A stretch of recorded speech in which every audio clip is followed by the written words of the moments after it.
Check out these performances from the multi-track master of The Who's Won't Get Fooled Again. The sheer power of Keith Moon on drums.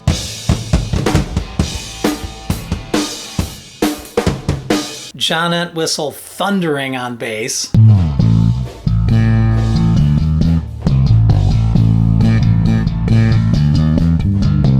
The power chords of songwriter Pete Townshend on guitar.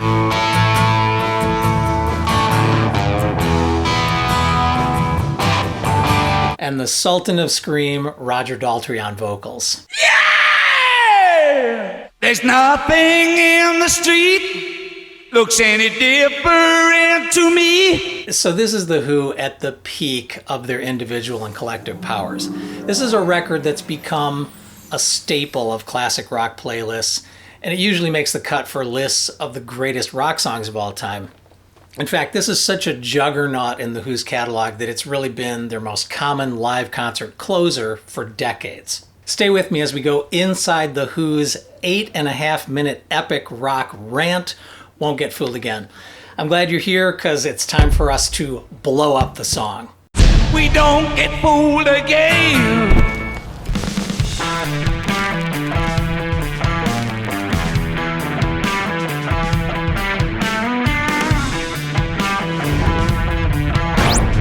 All right, welcome back to the channel and Blow Up the Song, episode 3. My mission in these explosive videos is to take great songs and recordings and blow up the veneer of the final mix. So we go and listen to individual tracks and stems so we can hear these building blocks, you know, the way classic arrangements, performances, and recordings were made. So please be sure to like, subscribe, and hit the bell so you know when new episodes come out. So far we're blowing up British rock royalty band by band. First the Beatles, then the Stones, now The Who. Won't Get Fooled Again was released as a single in the summer of 1971. Just 3 minutes and 35 seconds long. It peaked at number 9 in the UK, and it eked its way up to number 15 in the US. But at the end of that summer, the song appeared in all of its 8.5-minute glory on the album Who's Next. And that became the only LP by The Who to top the UK album charts. This song is credited to Pete Townshend and Lawrence Ball. Lawrence who? You know, more on him in a minute. So this song and most of The Who's next album is really a convergence of two main interests in Pete's life in the early 70s, spirituality and synthesizers. He'd already proved himself to be Mr. Rock Opera by writing Tommy, which was a huge success, and the band had been playing most of it to these big crowds on tour. So when it came time for a follow-up to Tommy, Townshend started working on another rock opera, and he planned to call it Lifehouse. He'd also been exploring Indian spirituality, following an avatar known as Mayor Baba. He's actually the Baba of the song title Baba O'Reilly, and he's also the guy who coined the phrase, "Don't worry, be happy."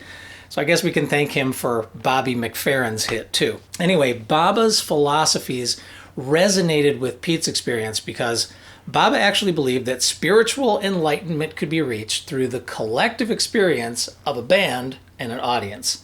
So that's the spiritual backdrop. Now what about the synthesizers? Another Indian named Inayat Khan, who founded the Universal Sufism movement, wrote a book called The Mysticism of Sound and Music in the early 1900s.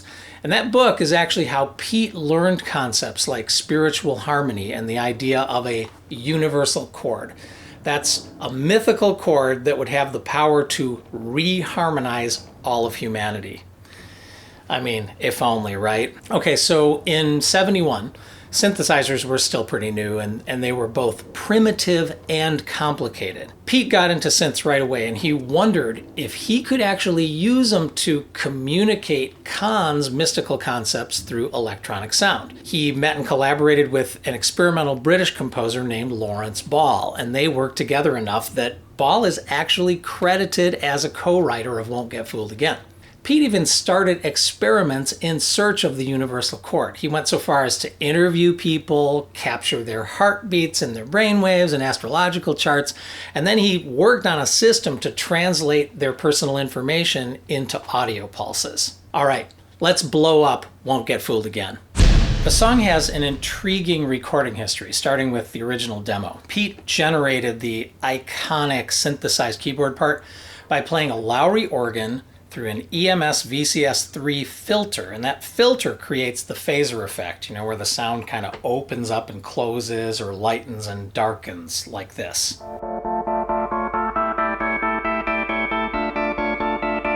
Pete used an ARP 2500 to pulse the organ chords into a consistent rhythm, and that pulsing sound, that synth sound, was really fresh and new, and it came to define this whole era of The Who. So on the original demo, Pete played everything. The organ, synth, drums, bass, electric guitar, vocals, hand claps. But then as a band, The Who took a stab at recording Won't Get Fooled Again at the record plant in New York. And they had some big-name guests with them. Al Cooper on Hammond organ, Leslie West from Mountain on lead guitar. There's actually a 2003 remix of that record plant version, and you can find it on Spotify and other streaming services. But The Who didn't love the record plant performance, and they had some issues mixing it, so a couple weeks later they tried tracking the song again, this time at Mick Jagger's house, or mansion really, nicknamed Stargroves, and they used the Rolling Stones mobile studio.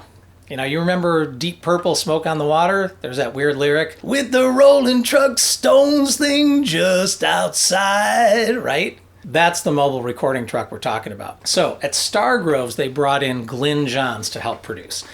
And that was a really good thing because he was known for high fidelity recording techniques, and he really helped capture the power of The Who on tape for the first time. Prior to this, they'd always recorded basic tracks without any rhythmic constraints, but this time they had to follow the synth organ part that Pete had already recorded.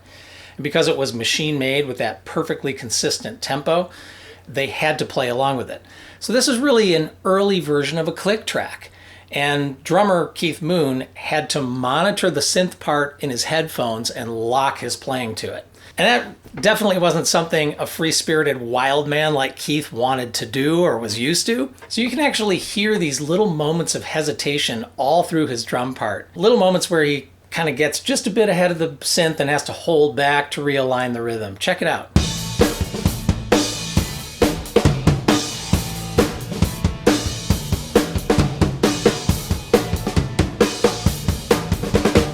So Keith played to the synth track at the same time John Entwhistle recorded the bass part and Pete recorded the electric rhythm part. Listen to a little more of Keith's track, you can hear the bass and guitar bleeding into the mics.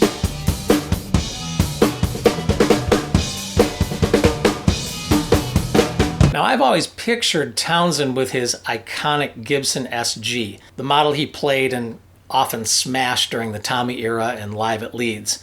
That model of SG also happened to be my very first electric guitar, which I still have. A 68 SG Special with P90 pickups.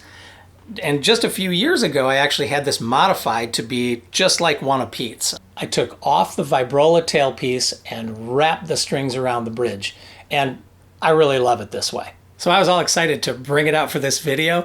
And then I found out this isn't what Pete played on Who's Next. What? So he'd just been in New York and he got a gift from this hot new guitarist from the James Gang, a guy named Joe Walsh. Same guy who was going to make hits all through the 70s. This was a reciprocal gift because Pete had given Joe an ARP synthesizer the year before. Anyway, Joe gave Pete a 59 Gretsch 6120 Chet Atkins model. It had PAF Filtertron humbuckers, and it was a hollow body guitar with a thick sound, kind of like my Heritage 575. So Pete ran his new Gretsch through an Edwards volume pedal and then into a 26-watt 3x10 Fender Bandmaster amp. And he linked them up, strummed one chord, and called it the Sound from Paradise. So that simple Gretsch Edwards Fender combination became Pete's main electric recording setup for multiple Who albums, including Quadrophenia. Check out the tone. Even though it's distorted, you can definitely hear the Gretsch twang.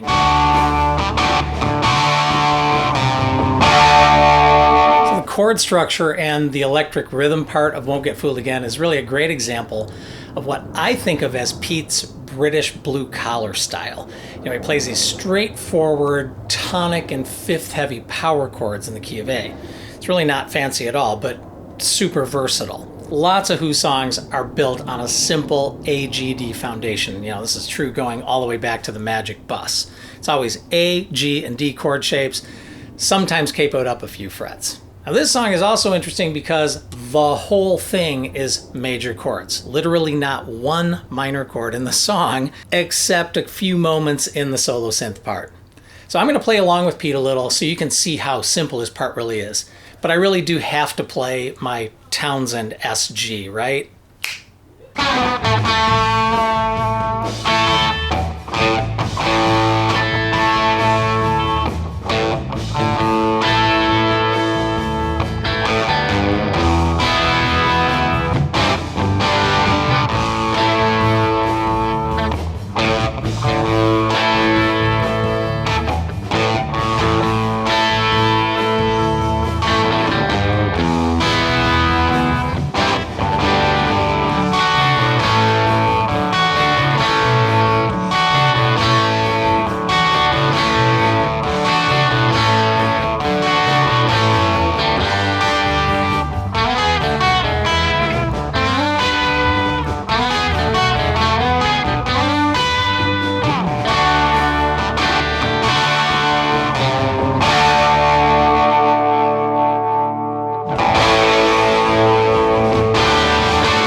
You can really hear how less is more with Pete's rhythm parts. Because Moon and Entwhistle play so many notes, Mr. Mozart, usually Pete just needs to kind of find holes and fill them. And he does it with these tasty little licks like this, and this, and this. So another Who trademark is Pete playing a hard driving acoustic alongside the electric.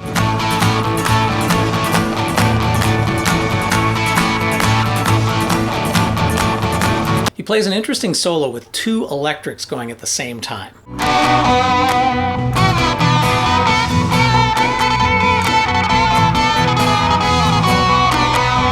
They add some hand claps too. Now I love how claps can take anything we're tempted to take seriously and completely lighten it up.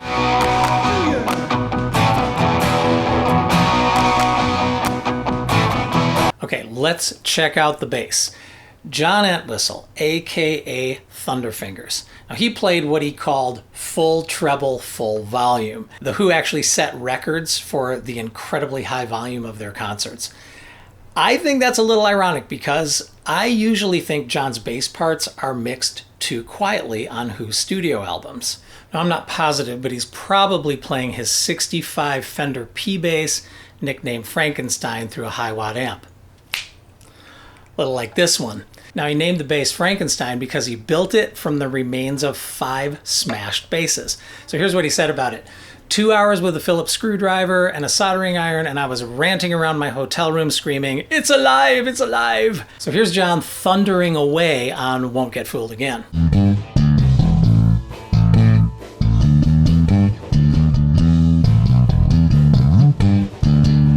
Okay, there's a lot of treble, so you can hear string noise and how he's kind of slapping the frets. His approach to slapping and tapping is different from later players.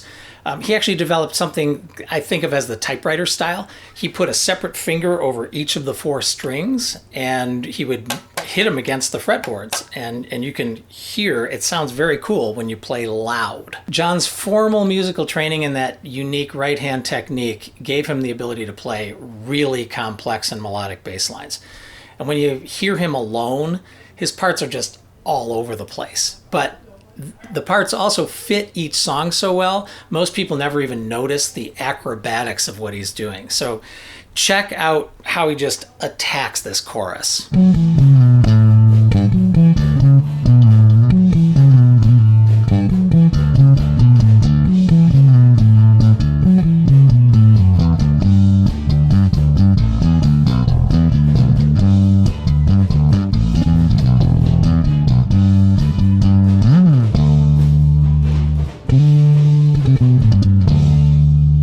That's why John Entwhistle often appears on those lists of the top 10 bassists of all time. So because of Keith Moon's ornate drumming with tons of fills, Townshend called Entwhistle the true rhythmic timekeeper of The Who. I think that's true because he always holds down a core rhythm no matter how Moon is flailing away on the top.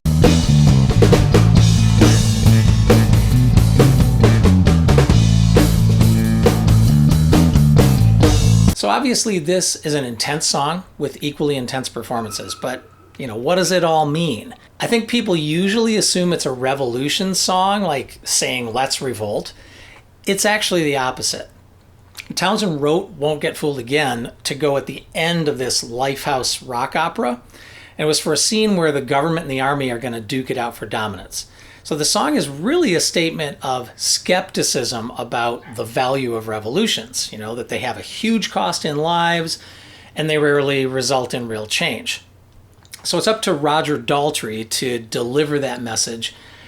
I think he nails it. In fact, I think he's often underestimated among the classic rock singers. Completely self-taught, he's almost always brilliant.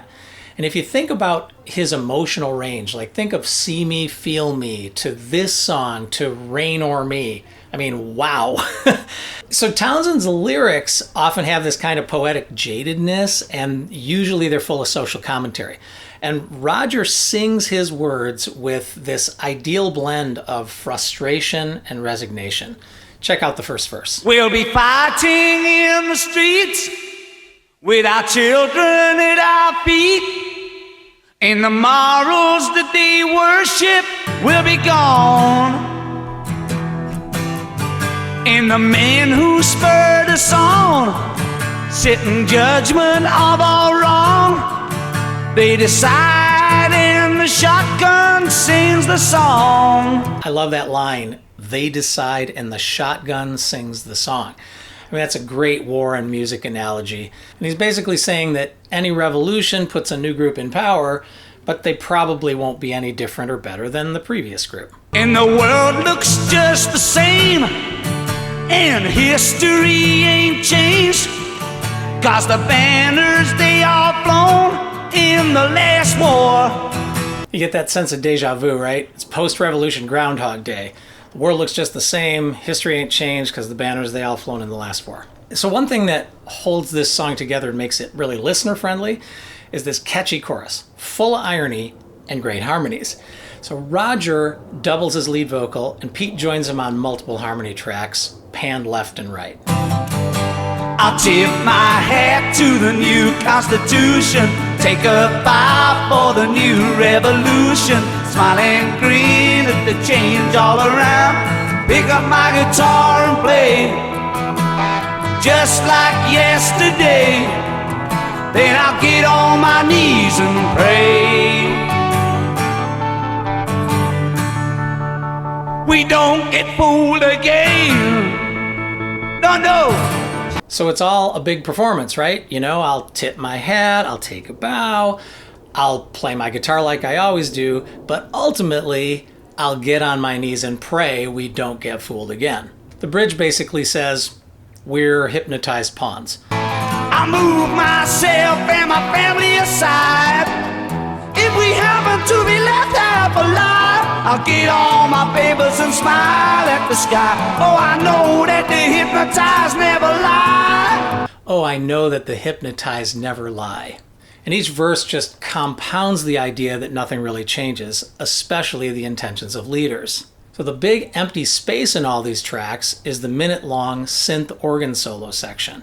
Now I think of this kind of like the clock of human history, It's incessant, hypnotic, it evolves, but mostly stays the same, sometimes major, sometimes minor. Then suddenly, Keith fires more shots, epic Moon drum fills.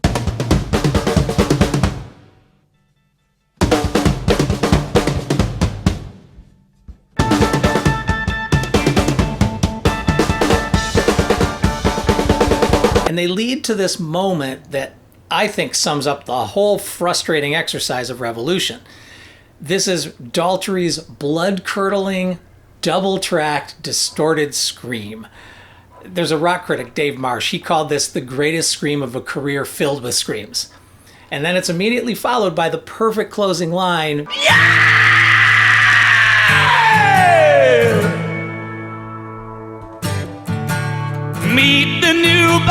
boss, same as the old boss.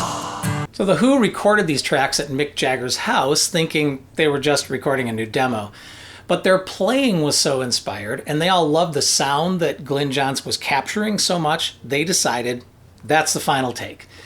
So whatever happened to this rock opera Lifehouse? Because Townshend had written a bunch of songs for it, and then between April and June of '71, The Who had recorded a full LP's worth of those songs. So apparently Pete felt the story just wasn't working, and later he said he'd been nearing a nervous breakdown from the pressure of trying to create the great follow-up to Tommy. So there's definitely a lesson we can all learn from that, you know? All Pete really had to do was let it go.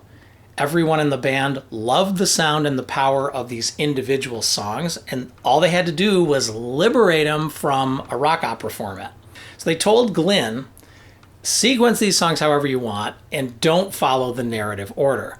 And that out-of-order playlist became Who's Next, you know, the most critically acclaimed album of The Who's whole career. Quick footnote, Pete did mine Lifehouse songs for years. You know, they were released on other Who albums and solo albums, and he came back to explore the whole thing sometime around the year 2000 in the form of a radio play, theatrical shows, music samplers. There's a whole bunch of Lifehouse stuff out there. So while blowing up this epic song, I re-experienced the power of The Who's performances, and I came to a totally new appreciation of the lyrics. You know, Pete's really urging us not to sign up for false causes or to fall for the latest call to revolution. There's so much self-interest, misinformation, manipulation going on today. It's really more important than ever that we stand back and ask ourselves, you know, who's asking us to do what and why? There's Congress, there's, you know, the tech behemoths, there's the media, there's drug companies. We have to keep asking ourselves, what are the ulterior motives of all these demands that are placed on us, right? And we play into their hands with cancel culture and if we rush to judgment on social media. So hey, I'm just going to follow Pete's advice to pick up my guitar and play, and I'll definitely keep praying we all don't get fooled again. All right, if you have a personal connection to this song, to The Who or Who's Next, please leave a comment and then pass this video along to other Who fans or anyone you think doesn't appreciate The Who enough. Thanks for being here to blow up the song. You can tell these videos take a huge amount of work with no monetary reward, so if you want me to blow up more, please consider supporting this channel on Patreon. You're going to find that link and all my videos over on guitardiscoveries.com. So check that out, get your fill of musical inspiration, keep playing and listening, and see you soon.